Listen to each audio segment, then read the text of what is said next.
দেখুন, বিষয়টা হচ্ছে গত 31 তারিখ আমাদের দেশের স্বরাষ্ট্র প্রতিমন্ত্রী নিশীথ প্রামাণিক, এবার আমাদের কুষ্টিয়া জেলা তিনি ভারতীয় জনতা পার্টির প্রার্থী, তার কনভয়ের উপরে, তার মিছিলের উপরে হামলা করে তৃণমূলের আরমাদ বাহিনী।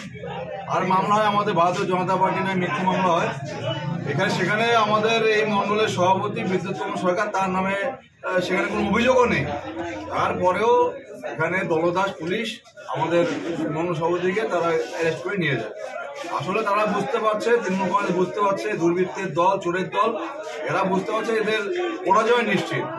তাই এরা বারবার এই ভারতীয় জনতা পার্টি যারা কার্যকর্তা নেতৃত্বে যারা মিথ্যে মামলা দিয়ে ভাবছে যে এইভাবে ভারতীয় জনতা পার্টিকে আটকে দেবে। এরা মূর্খের সঙ্গে বাস করে। আগামী 19 তারিখ যে লোকসভা নির্বাচন, এই নির্বাচনে সাধারণ জনগণই এর উত্তর দিয়ে দেবে।